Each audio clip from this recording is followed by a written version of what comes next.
10월 29일자 말씀의 실제에 보면 이렇게 말씀하고 있습니다. 10월 29일자.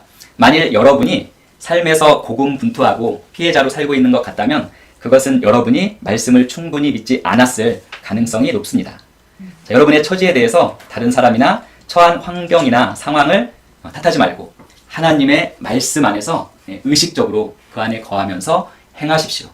여러분이 경건한 삶을 살기 위해 더 필요하거나 열망해야 할 것은 없습니다.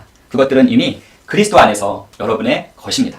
그러나 중요한 것은 여러분이 이 사실을 알고 있느냐는 것입니다. 만일 이 사실을 알고 있다면 여러분은 끝없는 가능성의 삶을 가지고 있습니다. 여러분에게는 능치 못할 일이 없습니다. 이 말씀의 실제 내용에 따르면 결국 우리가 삶에서 피해자로 사느냐 아니면 승리자로 사느냐는 얼마나 우리가 말씀 또는 하나님을 믿고 신뢰하느냐의 문제입니다. 이거는 곧 그 챔피언의 태도와 끈기에 이어지는 내용입니다. 제가 지난주 금요일 오후에 동국대 서울 캠퍼스에 방문을 했습니다. 동국대 서울 캠퍼스에서 영어를 가르치는 그 영국인 그 제임스를 만나러 갔습니다. 그 제임스가 보니까 거의 지난 2018년 한 6월부터 시작했으니까 거의 3년 넘게 거의 한 주도 빼놓지 않고 주중에 계속 교회로 찾아와서 함께 교제를 나누었습니다. 근데 이번에는 보통 이제 이곳에 오는데 제임스가 이제 금요일에 그 사무실에서 해야 될 인터뷰 같은 것이 있어서 제가 그날은 동국대에 있는 제임스 사무실로 방문을 했습니다. 그때 캠퍼스를 이렇게 통과해서 이제 그 사무실로 갔는데 코로나 기간에서 그런지 학생들도 많지 않았고 그리고 또 사무실에도 제임스만 있었습니다. 그리고 동국대학교가 이렇게 불교대학이잖아요. 불교대학이라서 그런지 이렇게 사무실에도 이렇게 붙여 그 사진이 딱 걸려 있었습니다.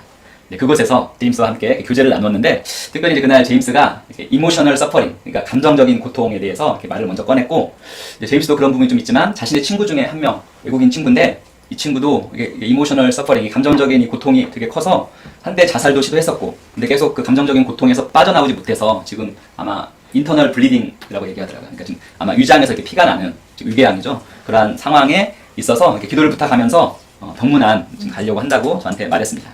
제임스도 약간 우울증이 있고 그리고 이런 우울증이 찾아올 때마다 어떤 감정적인 그런 고통이 있고 그래서 저를 만나러 와서 함께 특별히 의의 복음의 말씀을 나누면 다시 회복하고 계속 돌아가는 그런 패턴을 거의 한 3년 동안 매주 해왔던 것 같습니다. 근데 그날은 금요일 이제 그 오후에 그날은 그러한 패턴을 좀 깨야겠다는 그런 마음이 들어서 이제 그 문제를 곰곰이 생각해 보니까 결국 우리가 감정적인 심적인 고통이나 이렇게 우울증 가운데 계속 거하는 것은 결국 예수님과 예수님께서 행하신 일에 대해서 우리가 얼마나 신뢰하고 있느냐의 문제에 있다는 생각이 들었습니다. 지금 우리가 지금까지 말씀을 배워왔고 말씀을 잘 알고 있습니다. 특별히 예수님과 그분이 하신 일에 대해서 우리는 잘 알고 있습니다.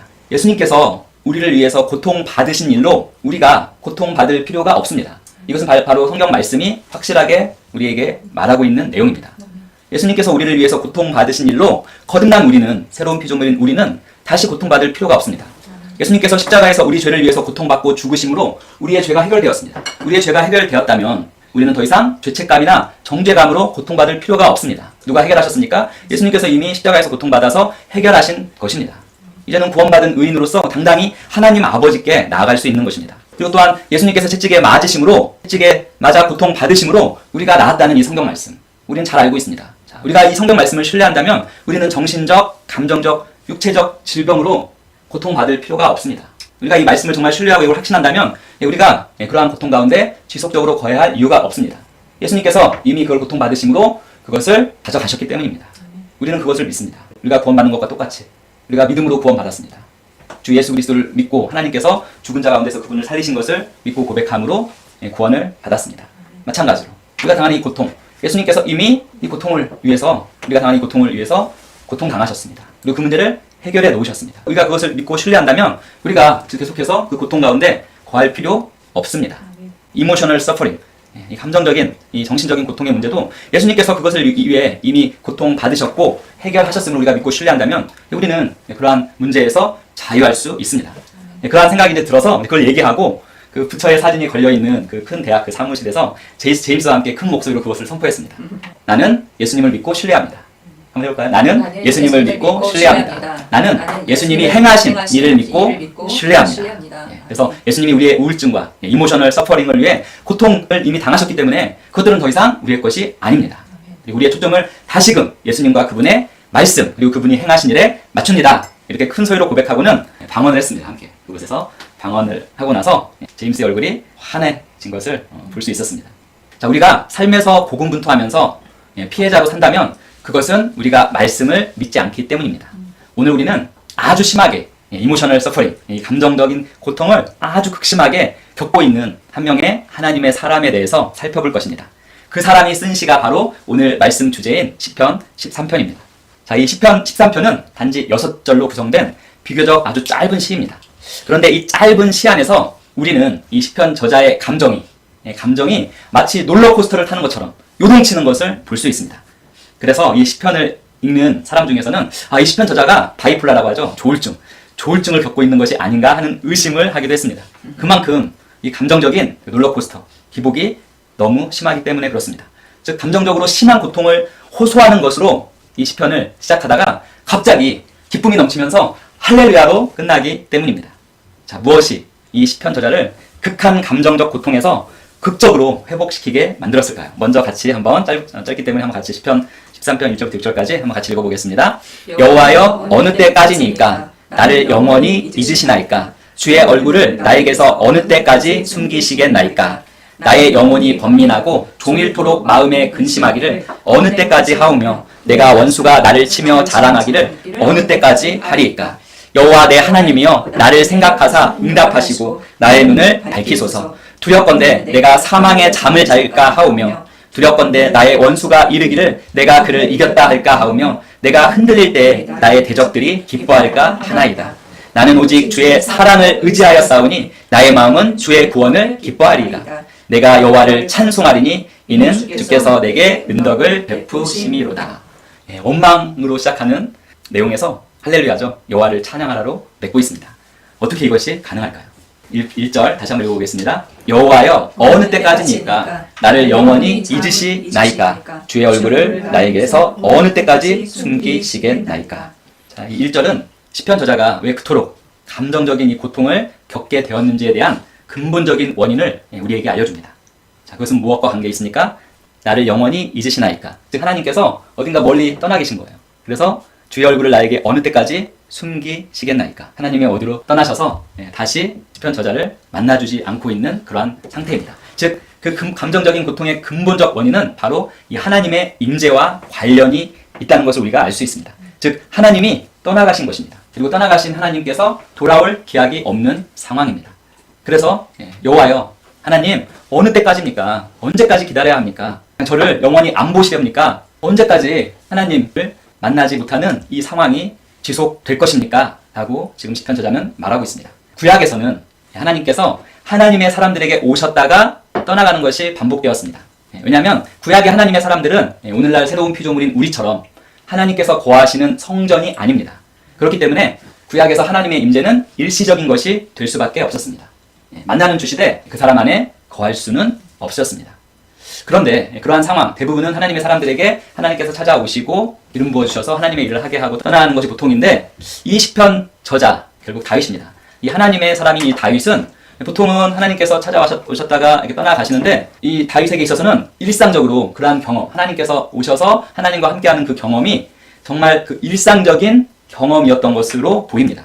즉 다윗이 요청할 때마다 하나님께서 언제든지 찾아오셨고 다윗에게 응답하셨고 다윗과 함께 하셨던 것입니다. 즉 다윗은 하나님과의 친밀한 그러한 경험을 하고 있었던 하나님의 사람입니다. 그래서 하나님과 친밀한 경험을 하고 있었기 때문에 다윗은 앞으로 먼 훗날에 존재하게 될 새로운 피조물의 특성을 미리 알고 그것을 예언한 또한 유일한 하나님의 사람이기도 합니다. 이처럼 다윗의 고통의 근원은 다른 것이 아닙니다. 하나님의 부재에 있었습니다. 하나님의 임재의 부재에 있었습니다. 그리고 그것을 다윗은 견딜 수가 없었습니다. 즉 하나님이 함께 하시지 않는 삶, 우리처럼 늘 거하시는 것도 아닌데 요청할 때마다 이렇게 만나주시는 삶이었는데 하나님이 함께 하시지 않는 삶은 다윗에게는 죽음과 같은 그러한 고통의 시간이었습니다. 유명한 시편 23편을 쓴 사람도 바로 다윗입니다. 그 시편에서 다윗은 내가 사망의 음침한 골짜기로 다닐지라도 해를 두려워하지 않을 것은 주께서 나와 함께 하심이라고 고백합니다. 최악의 상황과 환경에서도 주께서 함께 하시면 두렵지 않다는 것입니다. 하나님 안에 있으면 걱정할 것이 전혀 없다는 것입니다. 하지만 반대로 하나님이 함께 하시지 않는다면 바로 그곳이 사망의 음침한 골짜기라는 것입니다. 바로 그곳이 최악의 상황과 환경이 된다는 것이 바로 다윗이 가진 마음가짐이자 태도였습니다. 다윗은 하나님과의 친밀함을 유지하고 있었습니다. 그런데 어느 날 갑자기 하나님의 임재가 다윗의 삶 가운데 완전히 사라졌습니다. 아무리 불러보아도 아무런 응답이 없었습니다. 이에 다윗은 점점 초조해졌고 심적인 조바심이 극에 달했습니다. 그래서 소리쳤습니다. 여호와여, 어느 때까지니까? 나를 영원히 잊으시나이까? 주의 얼굴을 나에게서 어느 때까지 숨기시겠나이까? 성도 여러분, 이렇게 소리쳐 보신 적 있으십니까? 하나님과 친밀함을 경험하고 구약의 사고방식을 가지신 분이라면 그렇게 소리쳐 봤을 수도 있습니다. 또한 하나님을 안에 모시고 사는 새로운 피조물인 거듭난 우리들도 때로는 느껴지지 않고 보이지 않고 들려지지 않기 때문에 이렇게 소리쳐 외칠 수도 있습니다. 하지만 새로운 피조물인 우리는 하나님을 안에 모시고 사는 자라고 말씀이 분명히 말하고 있습니다. 그러므로 이 외침은 새로운 피조물의 외침이 될 수는 없습니다. 구약의 하나님의 사람들의 외침입니다. 이처럼 하나님의 임재의 부재는 다윗을 극한 감정적 고통으로 이끌었습니다. 2절입니다. 나의 영혼이 번민하고 종일토록 마음에 근심하기를 어느 때까지 하오며 내 원수가 나를 치며 자랑하기를 어느 때까지 하리이까?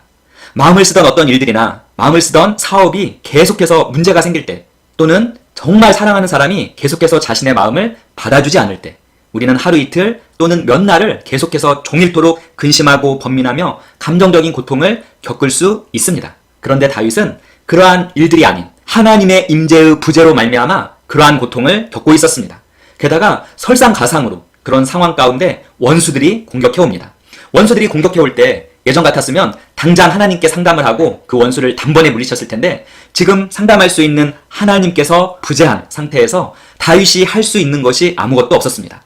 물론 자신의 결정과 의지로 싸우러 나갈 수도 있었지만 다윗은 항상 자신의 결정과 의지보다는 하나님의 결정과 의지를 더 신뢰하던 사람이었습니다. 이처럼 싸움을 포기한 다윗을 원수들이 비웃습니다. 다윗은 그나마 자신을 향한 원수들의 조롱과 비웃음은 얼마든지 참을 수는 있었습니다. 하지만 자신이 섬기는 하나님을 향한 조롱과 비웃음을 참을 수는 없었습니다. 그 당시에는 싸울 때 상대방과 함께 상대방이 섬기는 신을 같이 조롱했습니다. 원수들이 하나님까지 조롱하고 비웃는 그러한 가운데에서도 다윗이 할 수 있는 것이 없었습니다. 하나님이 그의 삶 가운데 부재하셨기 때문입니다. 이처럼 하나님의 부재 가운데 그가 할 수 있는 것은 이 고백을 제외하고는 아무것도 없었습니다. 나의 영혼이 번민하고 종일토록 마음에 근심하기를 어느 때까지 하오며 내 원수가 나를 치며 자랑하기를 어느 때까지 하리이까? 이제 다윗은 하나님의 부재의 지속이 자신에게 가져올 치명적인 결과에 대해 생각하며 극도의 두려움 가운데 빠집니다. 3절입니다. 3절 읽어보겠습니다. 여호와 내 하나님이여, 나를 생각하사 응답하시고 나의 눈을 밝히소서. 두렵건대 내가 사망의 잠을 잘까 하오며. 다윗이 이렇게 말하는 것 같습니다. 하나님, 저 다윗입니다.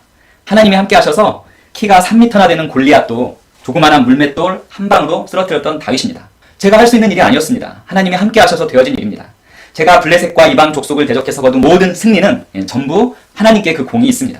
전쟁을 할 때마다 저는 하나님께 상담을 했고 하나님께서는 제가 이길 것이라는 응답을 주셨습니다. 그런데 하나님, 지금은 어디에 계십니까? 왜 만나주시지 않습니까? 하나님이 계시지 않으니 제가 가진 모든 이 권력과 부귀영화 아무런 쓸모가 없습니다. 정말 저 죽을 지경입니다. 제발 다시 저에게 말씀해 주십시오. 하나님과 함께하지 못하는 고통이 이 다윗의 몸과 마음을 상하게 만들었고 이제는 정말 죽을 것만 같았습니다. 하나님이 함께하시지 않으니 원수가 공격을 해와도 다윗이 할 수 있는 일이 아무것도 없었습니다. 만일 원수들이 지금 다윗에게 쳐들어온다면 다윗은 죽음을 당할 것이고 원수들은 기쁨으로 노래하며 춤출 것입니다. 4절입니다. 두렵건대 나의 원수가 이르기를 내가 그를 이겼다 할까 하오며 내가 흔들릴 때 나의 대적들이 기뻐할까 하나이다. 자, 이래서 4절까지는 다윗의 감정적 고통이 극에 달해서 아무것도 할 수 없는 상태로 오직 하나님의 임재를 간구하며 부르짖는 것입니다. 다윗이 현재의 절망적인 상황에서 벗어날 수 있는 유일한 방법은 하나님이 다시 찾아오시고 다윗에게 응답하시는 것입니다. 하나님의 이 임재가 다윗이 처한 현재 상황의 유일한 해결책으로 보입니다. 그러므로 다음 구절 5절, 6절은 하나님의 임재의 회복이 나와야 할 것 같습니다. 그런데 5절에서는 정말 기대치 못한 다윗의 고백이 터져 나옵니다. 하나님의 임재 외에는 아무것도 다윗을 절망적인 상황에서 구해낼 수 없을 것 같은데 5절에서 감정의 롤러코스터가 시작되면서 전혀 뜻밖의 고백이 나옵니다. 5절 같이 한번 읽어보겠습니다. 나는 오직 주의 사랑을 의지하여 싸우니 나의 마음은 주의 구원을 기뻐하리이다. 극심한 감정적 고통에서 갑자기 뜬금없이 기쁨을 표현합니다. 하나님께서 다시 찾아오신 걸까요? 하지만 어디에도 다윗에게 하나님의 임재가 다시 찾아왔다는 것을 말해주거나 암시하는 부분은 없습니다. 그럼 무엇이 다윗에게 다시 하나님께서 그를 구원하실 것이라는 확신에 찬 기쁨을 노래하게 만들었을까요? 어떤 구약 학자들은 이 부분을 하나님의 무관심에 대한 다윗의 극심한 감정적 고통과 의심이 하나님의 구원을 향한 필사적인 강구로 이어지게 만들었고, 그리고 하나님의 구원에 대한 필사적인 강구가 하나님에 대한 그 신뢰의 재확인으로 이어지게 만들었다고 말합니다. 그래서 감정적 롤러코스터를 탈 수밖에 없었다고 이야기합니다. 다윗이 하나님의 부재하심에 대한 해결책을 하나님에 대한 확고한 신뢰에서 찾는데, 그 확고한 신뢰의 기초가 되는 것이 무엇입니까? 바로 과거 하나님께서 다윗에게 베푸신 은혜에 있었습니다. 그만큼 다윗은 하나님이 항상 그 안에 거하시는 그 새로운 피조물이 아닌데도 마치 그 새로운 피조물처럼 하나님과 친밀한 그러한 관계 안에 거했던 하나님의 사람입니다. 자, 6절 읽어보겠습니다. 내가 여호와를 찬송하리니 이는 주께서 내게 은덕을 베푸심이로다. 다윗은 하나님이 어떠한 분이신지를 알았고, 어떠한 하나님이었습니까? 좋으신 하나님이었습니다. 그리고 이 하나님에 대한 그 신뢰가 기본적으로 그 마음 가운데 장착되어 있었던 사람이었습니다. 그것이 그가 정말 이 시편 13편을 통해서 감정적인 롤러코스터를 탔지만 금방 하나님에 대한 신뢰와 기쁨과 찬양을 회복할 수 있었던 이유입니다. 하나님이 안에 거하시는 거듭난 새로운 피조물임에도 불구하고 아직도 하나님과 그분의 말씀에 대한 확신과 신뢰를 많이 가지고 있지 않는 것처럼 생각되십니까? 다윗을 기억하십시오. 다윗의 하나님에 대한 그 신뢰와 확신을 기억하십시오. 하나님과의 그 친밀한 관계 가운데 있지 않은 삶은 죽음과 같은 고통의 삶이었습니다.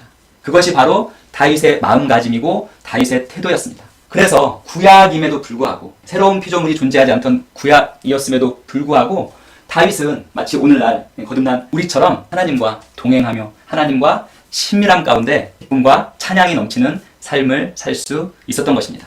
다윗은 왕으로서 가지는 그런 부귀영화 권력보다는 바로 하나님께서 자신과 함께 하시는 그 삶을 최고의 가치와 우선순위로 두었습니다. 새로운 피조물인 우리들에게 주는 교훈은 다윗이 정말 그 하나님의 임재를 사모하고 그 하나님을 신뢰했던 것처럼 우리에게 주어진 이 말씀, 하나님의 말씀을 우리도 확신하고 신뢰함으로 이 말씀 안에서 우리가 참된 기쁨과 평안과 그리고 삶의 모든 문제의 해결책을 찾아서 우리도 이 말씀이 말하는 그 모습대로 승리자로서 정복자보다 나은 자로서 당당히 서가는 우리 모든 성도님들 되시기를 예수님의 이름으로 축원합니다.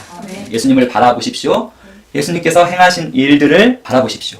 예수님께서 이미 우리를 위해서 고통당하신 것을 바라보십시오.